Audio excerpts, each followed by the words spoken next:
ప్రజలకు మంచి చేయాలని అనుకుంటే మీరు ఆ ప్రజలకి మంచి చేసే కార్యక్రమం చేయండి. నిజంగా కూడా ఏమైనా తప్పులుంటే అవి తీసుకొచ్చి వాటిని వెలుగులోకి తీసుకురావడం మీ బాధ్యత.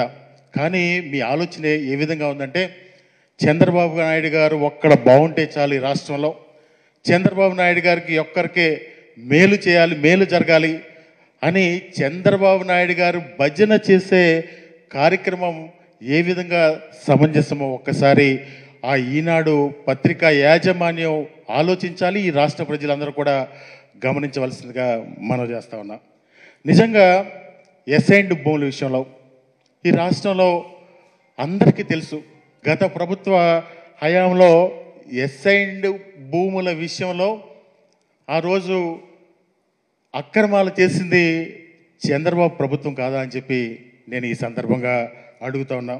ఎందుకంటే దాదాపుగా ఎస్సీ, ఎస్టీ, బీసీ మైనార్టీలకి చెందినటువంటి ఆ రోజు అమరావతిలో దాదాపుగా 1100 ఎకరాల భూమిని మీకు దక్కదు అని చెప్పి ఆ రోజు పేదవాళ్ళని తప్పుదో పట్టించి ఎస్సీ, ఎస్టీ, బీసీ మైనార్టీ రైతుల్ని ఎస్ఐండ్ భూములు మీకు దక్కవని చెప్పి ఆ రోజు తప్పుదో పట్టించి మళ్ళా ఒక జీవో ఇచ్చి వాళ్ళ బినామీలకి దాదాపుగా 1336 మంది ఆ రోజు బినామీలకి ఆ ఎస్ఐండ్ భూములు కట్టబెట్టి మళ్ళీ ఆ ల్యాండ్స్ మళ్ళీ పూలింగ్లోకి తీసుకుంది చంద్రబాబు కాదా అని చెప్పి నేను అడుగుతా ఉన్నా.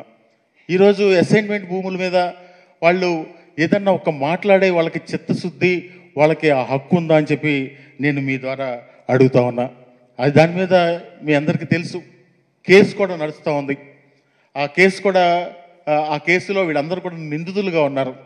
వీళ్ళు అసైన్మెంట్ భూముల గురించి ఈరోజు మాట్లాడడం చాలా హాస్యాస్పదంగా ఉందని చెప్పి కూడా మీ ద్వారా అడుగుతా ఉన్నాను. ఈ రాష్ట్ర ప్రజలు కూడా గమనించవలసిందిగా కోరుతా ఉన్నా.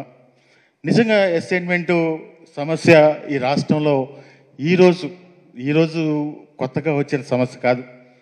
ఆ రోజు రైతులందరూ కూడా భూమి ఉన్నా కానీ ఇబ్బంది పడే పరిస్థితి.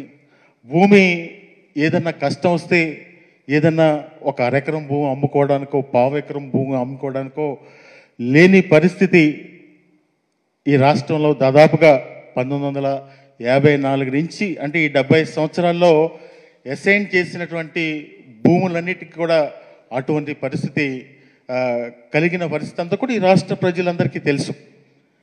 కానీ ఏ రోజన్నా ఒక అరెకరం అమ్ముకోవాలంటే ఏదైనా ఒక కూతురు పెళ్ళొచ్చిందో, కష్టం వచ్చిందో, ఏదైనా ఒక అరెకరం భూమి అమ్ముకోవాలంటే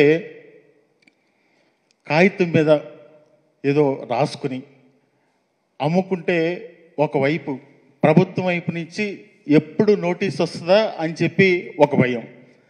మళ్ళా ఈ కొనుక్కున్న వాళ్ళు కూడా రాత్రిపూట నిద్ర పట్టిన పరిస్థితులన్నీ కూడా ఈ రాష్ట్రంలో దాదాపుగా 70 సంవత్సరాల నుంచి నడుస్తూ ఉన్నాయి. అంటే పేదలకి ఎప్పుడు కూడా పేదలకి ఇచ్చినటువంటి ఆ భూమి విషయంలోనే ఈ 70 సంవత్సరాల నుంచి అందరూ కూడా ఇబ్బందులు పడే పరిస్థితులన్నీ కూడా మనం ఈ రాష్ట్రంలో చూసాం. అదేవిధంగా ఈ రాష్ట్రంలో స్వతంత్రం వచ్చిన తర్వాత వివిధ వర్గాల ప్రజలందరికీ కూడా అలాట్ చేసేటటువంటి భూములు స్వతంత్ర సమరయోధులకు కానీ, అదేవిధంగా మన ఎక్స్ సర్వీస్ మ్యాన్ కానీ వీళ్ళందరికీ కూడా అలాట్ చేసిన భూములన్నీ కూడా వాళ్ళు 10 సంవత్సరాల తర్వాత అమ్ముకునే అవకాశం ఉంది. కానీ ఈ రాష్ట్రంలో పేద ప్రజలకు ఒక్కళ్ళకే అటువంటి అవకాశం లేకుండా పోయింది ఈ చట్టం వల్ల.